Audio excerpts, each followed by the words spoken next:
Vice Ganda? Hello? Napapasigaw na si Diwata. Vice Ganda, mukhang gulat na gulat siya. Anong meron, Vice Ganda? Anong ginawa ni Vice Ganda?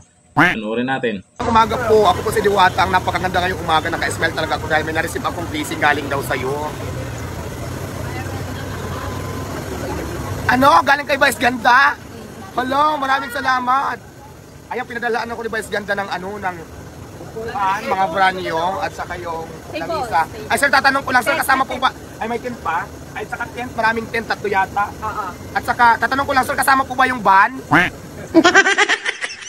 Yun naman pala, laman ng L3, kung ano yung laman, ay binigay, mga gamit yan. Kailangan dyan sa parisan ni Diwata na suporta ni Vice Ganda dahil galing po yan sa Showtime dati, si Diwata, sumali po yan.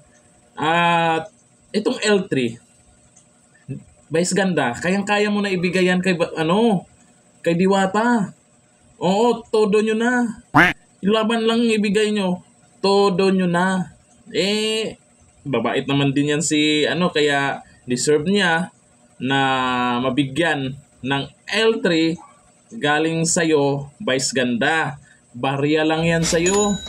Oo.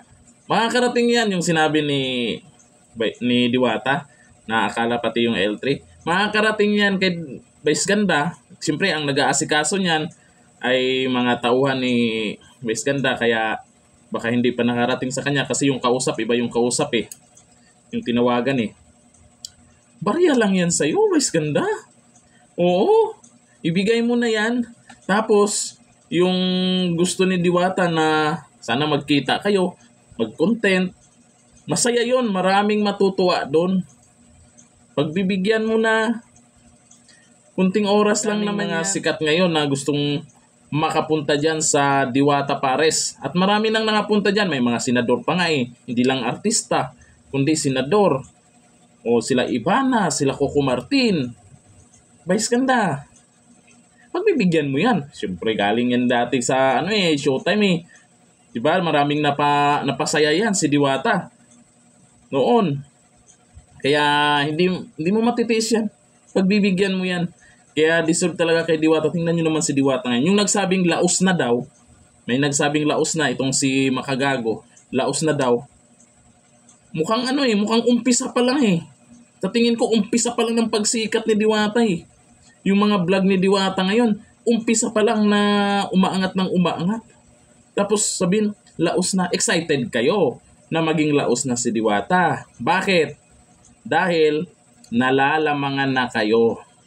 Yung mga pumupuna ngayon, may mga sikat daw na mga vlogger at kung sino man pumupuna dyan, nalalamangan lang kayo ni Diwata. Yun lang yun. Ito si Makagago, hindi pa rin tumitigil kay Diwata Dalawa lang yan Makagago yung ginagawa mo Sumakay ka lang sa kasikatan ni Diwata or najijinggit ka kasi nalamangan ka na. Mas malaki yung views ni Diwata ngayon sa bago niyang account sa YouTube, sa Facebook. Mas malaki views niya kaysa sa'yo. Oo. Diba? Kaya, congrats Diwata. Tuloy yan. At maraming fans si Diwata na nandyan na kumakampi at pinagtatanggol si Diwata sa mga taong tinamaan ng inggit. Hanggang dito na lang. Thank you. Bye-bye.